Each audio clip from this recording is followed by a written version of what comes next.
तो नमस्कार जोहार दोस्तों, स्वागत है आपके अपने प्यारे YouTube चैनल 2K क्लासेस में। ठीक है, तो आज का जो हमारा वीडियो होने वाला है वो बहुत इंटरेस्टिंग वीडियो होने वाला है। ठीक है, जो कि आज हम लेके आ चुके हैं विनोबा भावे। ठीक है, VBU जो सेमेस्टर 1 है। ठीक है, सेशन कितना हो जाएगा भाई लोग, कितना हो जाएगा 2025 से 30 का सेशन जो नया स्टार्ट होने वाला है। ठीक है, उसका सिलेबस कौन से सब्जेक्ट का भाई लोग, हिस्ट्री ऑनर्स जो रखने वाले हैं उसका हिस्ट्री ऑनर्स, या फिर माइनर सब्जेक्ट जो एसी कर दिया है अबर चेंज करके। ठीक है, माइनर और मेजर का क्या लाने वाले हैं आज हम, सिलेबस लेके आए हैं, कौन कौन से चैप्टर आपको पढ़ने हैं हिस्ट्री में। ठीक है, वो आज हम लेके आ चुके हैं। ठीक है ना, चलिए तो आज इस वीडियो में हम बताएंगे आपको सिलेबस टोटल हिस्ट्री का। ठीक है, कौन कौन सा चैप्टर पढ़ने वाले हैं। ठीक है, तो ज्यादा वीडियो को लंबा नहीं करते हैं, वीडियो को स्टार्ट करते हैं। ठीक है ना भाई लोग, चलिए तो जो सबसे फर्स्ट चैप्टर हमारा है वो कौन कौन कौन हो जाएगा। ठीक है, तो हड़प्पा सभ्यता हो जाएगा। ठीक है, हड़प्पा सभ्यता में क्या क्या पढ़ना है हमको, तो उत्पत्ति पढ़ना है। ठीक है,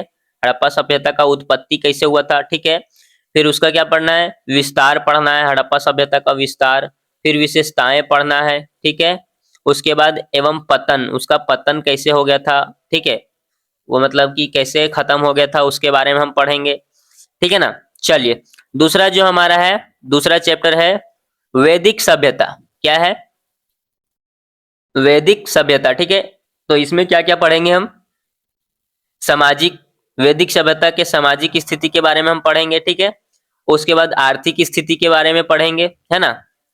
फिर वहां के राजनीतिक स्थिति कैसे थे, हड़प्पा सभ्यता में किस तरह का राजनीति चलता था, कैसे वहां के लोगों के द्वारा राजनीति चलाया जाता था। ठीक है, एवं धार्मिक स्थिति, वहां के जो धार्मिक स्थिति थे कैसे थे। ठीक है, वहां के लोग कौन कौन से परंपराएं प्रकार रीति रिवाज थे। ठीक है, कौन कौन से भगवान को पूजते थे, कौन कौन सा धर्म था, जाति था, वो सब के बारे में हम जानेंगे। ठीक है, चलिए अगला जो चैप्टर है हमारा थर्ड नंबर चैप्टर, वो क्या है, धार्मिक आंदोलन। ठीक है, जो धर्मों पे आंदोलन किए गए हैं। ठीक है, जैसे कि जैन धर्म एवं बौद्ध धर्म। ठीक है, ये दोनों के बारे में हम पढ़ेंगे, किसके बारे में, जैन धर्म और बौद्ध धर्म के बारे में हमको पढ़ना पड़ेगा।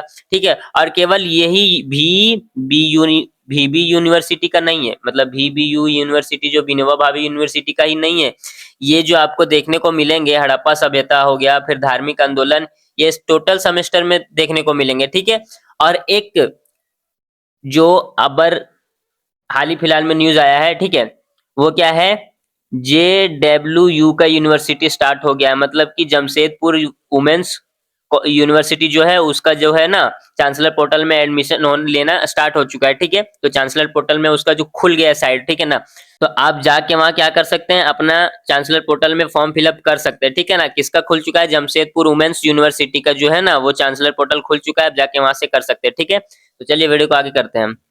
आगे क्या है, मगध साम्राज्य का उत्कर्ष, मतलब मगध साम्राज्य जो इतना बड़ा साम्राज्य था उसका उत्कर्ष कैसे हो गया, पतन कैसे हो गया। ठीक है ना, ये हम जानेंगे, है ना। चलिए अगला जो हमारा है पांचवा, वो क्या है, मौर्य साम्राज्य। जो मौर्य साम्राज्य इतना बड़ा साम्राज्य है, ठीक है, उसके बारे में हम जानेंगे। तो पांचवा में यूनिट के अनुसार से दिया हुआ, पहला यूनिट में क्या पढ़ना है आपको, चंद्रगुप्त मौर्य के बारे में पढ़ना है। ठीक है, उसके जीवन और उपलब्धियां। ठीक है, चंद्रगुप्त मौर्य के जीवन और उपलब्धियां के बारे में आपको क्या करना है, पढ़ना है। ठीक है, उसके जीवन कैसे थे, किनके, चंद्रगुप्त मौर्य का जीवन कैसा था। ठीक है, वो किस किस परिस्थिति से गुजरे हैं, क्या क्या किए हैं उन्होंने, उसके जीवन के बारे में जानेंगे। फिर क्या क्या उन्होंने उपलब्ध, मतलब क्या क्या पाया है, क्या क्या किया है। ठीक है, उसके बारे में हम पढ़ेंगे, है ना। उसके बाद क्या है, अशोक का धम। ठीक है, अशोक का जो धम था, ठीक है, वो उसका अवधारणा, अशोक का अवधारणा के बारे में जानेंगे हम। ठीक है, एवं प्रसार, उनके प्रचार और प्रसार के बारे में जानेंगे, क्या क्या उन्होंने प्रचार किया, प्रसार किया, और अवधारणा के बारे में जानेंगे। ठीक है, फिर क्या है, मौर्य प्रशासन, वहां के जो प्रशासन था, कहाँ का, मौर्य साम्राज्य का जो प्रशासन था वो कैसा था, उसका स्वरूप कैसा था। मौर्य साम्राज्य का जो प्रशासन था उसका स्वरूप कैसा था, वहां की व्यवस्था कैसी थी। ठीक है, वहां के अधिकारी कैसे थे, अधिकारी के बारे में हम जानेंगे, है ना दोस्तों। उसके बाद एवं स्रोत, वहां के जो स्रोत थे, ठीक है, वहां के स्रोत कैसे थे, सब चीज का स्रोत कैसा था मौर्य साम्राज्य में, सब चीज का स्रोत, मतलब जैसे शासन शासन व्यवस्था तो हो गया, यहाँ उसका स्वरूप जानेंगे, अधिकारी का स्वरूप, अधिकारी के बारे में जानेंगे, और स्रोतों के बारे में भी हम वहां क्या करेंगे, जानेंगे। ठीक है, चलिए उसके बाद क्या है, लास्ट मौर्य साम्राज्य का पतन। तो देखिए मौर्य साम्राज्य जो था ना वो बहुत बड़ा साम्राज्य था, ठीक है। मौर्य साम्राज्य बहुत बड़ा साम्राज्य था। इसमें इसका पतन कैसे हो गया, मतलब इतना बड़ा साम्राज्य का पतन कैसे हो गया, इसके बारे में भी हम क्या करेंगे, जानेंगे, ठीक है ना, टॉपिक में। उसके बाद अगर आपको ये सब टोटल चैप्टर का, ठीक है, क्वेश्चन वीवीआई क्वेश्चन या तो फिर ऑब्जेक्टिव क्वेश्चन चाहिए, ठीक है, तो हम अपने चैनल पे प्रोवाइड करवा देंगे, ठीक है। आप जाके कहाँ पे, 2K क्लासेस में, ठीक है, 2K क्लासेस में आप टोटल सिलेबस कंप्लीट कर सकते हैं, हम टोटल करवा देंगे, ठीक है, हिस्ट्री का। और अगर आप चाहते हैं और भी सब्जेक्ट का सिलेबस आपको जानना है तो आप हमको कमेंट करें, ठीक है, हम उसका भी वीडियो लेके आएंगे, ठीक है ना। तो मिलते हैं अगले वीडियो में, तब तक के लिए बाय बाय।